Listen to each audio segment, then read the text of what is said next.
Welcome back, sports fans, to Professor Bet's Week 7 picks. You heard that correctly. It's Week 7. How have we done Weeks 1 through 6? I'm glad you asked. We are 35 for 42 on this season so far. We look to expand upon that in the next 6 weeks as we're going to ramp it up. We're ramping up with 11 more picks this week.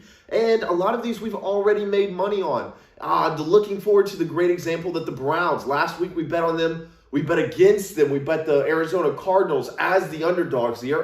Believe it or not, the Cardinals were the underdogs. It seems silly now. It was silly to me then.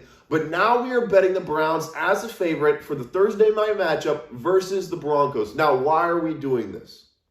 Understand that the Browns are just way more talented on both sides of the ball than the Broncos are currently. Both teams are dealing with a lot of injuries. The Broncos' wins versus their losses have not been great. The Cleveland Browns, yes, they're 3-3 as well, but they have gone up against way better competition and stuck closer to that competition than the Broncos have shown that they are able to do. We're going to go ahead and take the Browns plus 3.5. That moves us on, and here we're going to go ahead and get this all out of the way. We're going to do 4 teams that I'm not going to bet the points because their points are too high. We're talking 17, 13, 15, 9.5. Those are way too high for NFL teams. So I'm just going to list them out here. This is my second bet. We're including all 4. I'm going to do a parlay of these 4 and then add a later bet into this and make some good money off of this. These are a lot of safe bets here. We have the Packers. They're going to beat the Washington football team by 9.5 points. I don't know. Guess what? The point differential for Green Bay all season is a +8. I know they had the debacle in the very beginning of the season with the Saints. I understand that, but they're only +8. I'm not willing to take 9.5 points. That moves us into the Rams versus the Lions. That's a -15. Yes, the Rams are really good. The Lions, not so good, but they are both professional teams. If the Lions come in there motivated, I don't want the Rams to win the game by 10 points, and I still lose my money, so we're not going to bet that. Third on that list is the Buccaneers versus the Bears. That's at -13 points. Understand that might be a little bit better. I've actually considered betting that a little bit just because I know what Tom Brady is trying to do. He's making a push. He is currently in the MVP conversation. I want to say he's probably 3rd, 4th now in my list there, but he will work his way up if he gets a good win against the Bears, a blowout win against the Bears. They match up really well, but that's just not a number I'm ready to take yet. So I'm going to go ahead and bet the Bucs to win with no points added to that whatsoever. That leads me to the last one that I'm adding in this parlay, the Cardinals to beat the Texans. That's -17. The Texans have been a weird team that I haven't felt totally comfortable with. The Patriots, I expected to beat them by more than what the Patriots were able to beat them with. In fact, the Texans were leading late. That made me so nervous. I'm glad we were able to pull out that win. I'm just not going to bet the -17. The Cardinals are going to win. Yes, they're going to remain undefeated. Yes. But I'm not going to jump on that boat to say that they're going to beat them by more than 17 points. 17 points is a lot for an NFL game. All right, moving back into our picks. From the rest of all, these are going to be picks until we get to the UFC. We have the Panthers -2.5 versus the Giants. That's interesting.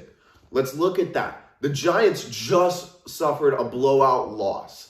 But are they any better? Since Danny Dimes' injury, he's come back and he's turned into an old self. He's throwing picks, throwing interceptions, fumbling the ball. Well, guess what? We're going to look for that to compound here. The Panthers have a great defense. Their offense does leave some to be desired. They do have turnover problems of their own. I'm going to go ahead and trust the Panthers in this and their trajectory versus the Giants' trajectory, which does not look good at this current moment. That brings me to my next pick, the Bengals, another team we made money on last week. That's the Bengals +6.5 versus the Ravens. Now, we're taking them just to cover the spread. We're not thinking they're going to beat the Ravens. But understand the Bengals have been weirdly valued all season by Vegas. And I think this is the week we actually turn out and see what it is. I think they're a little undervalued at the moment. I think they can keep it close. Can they stop the run game? That is the question. The Ravens are on fire. I think the Bengals can do it. Big matchup. I think it remains close. A lot of these division games are a little bit more interesting than people would automatically think going in. I'll go ahead and take my chances. I'm going to take the +6.5 points on the Bengals side. That's one of the easier bets for the weekend. Into my last NFL team, yet again, another team we made money on when we bet the Dallas Cowboys, though they had a very impressive showing. I've loved what I've seen from the Patriots despite their 2-4 record. We're going to take them to cover and win versus the Jets. It's -7. Understand they've already played. And the turnout of that game was 25-6, and they destroyed Wilson. I don't expect Wilson to have made leaps and bounds because they're playing again so soon. I expect for that to be another great game for the Patriots, who have had some very tough losses against top 5, top 6 teams in the league. We're talking about Tampa Bay, 19-17. Dragging the Cowboys, who might be the 3rd best team in the league, into overtime. There's so much NFL there, but I also want to include some UFC because we have a lot to take advantage of here. In the UFC column, we have UFC Fight Night, Costa versus Vittori. We're going to bet that, but before we get there, we're going to bet some of the prelims here. I have Worthy versus Jay Herbert. I have Worthy at the underdog slot at a plus 150. Understand, though, Jay Herbert has been into the UFC, and he's 0-2. Now, Kama's only 2-2, but he's proven that he can win, and he's faced some tough competition when you think of Jamie Mullarkey, who just got another knockout win just last week, if I believe correctly. He is one of my guys that I ride, Jamie Mullarkey. I made money off that bet versus Worthy, but I think this week Worthy can get it done. He's a heavy puncher. Jay Herbert, I don't know if he's ready for the UFC game. If he loses this, he's out. I understand that might tempt you to bet him, but I'm going to take Worthy, somebody who's actually proven they can win in the UFC. Next, this is the one that is not the underdog. For this one, I will be taking the favorite. This is Singwoo Choi versus Alex Caceres. And this is all UFC knowledge, okay? This is an easy bet. It's minus 290, so you're not going to make great money. But when I tell you that Singwoo Choi is somebody different, he's somebody who's going to be getting a ranking very, very soon. He hits hard. He's very quick, very straight. Versus Alex Caceres, who's kind of a myth. His record doesn't look good. He's beaten some good people. He's lost to some not so good people. It's all over the map. He's more of a stand-up guy. Very, very fun to watch. He's one of my favorite fighters. But I have to know when this is not a good matchup. Singwoo Choi, very disciplined, very straight, very powerful.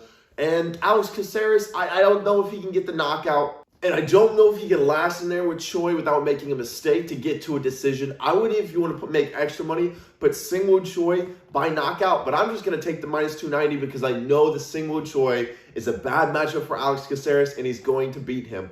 That moves us on to our main event, my final bet for the weekend. Now, this is 11 picks, and this is my 11th pick. Understand I'm not so sure about this one. This one I'm really 50-50. We have Paulo Costa versus Marvin Vittori. And let me tell you, the UFC really did us a favor with this one because both have really only lost Anisada, who is the current champion, and I think he will remain that way for a long time. I'm going to pick Paulo Costa to win because he's the underdog. That's where the money's at, and that's where I'm at, okay?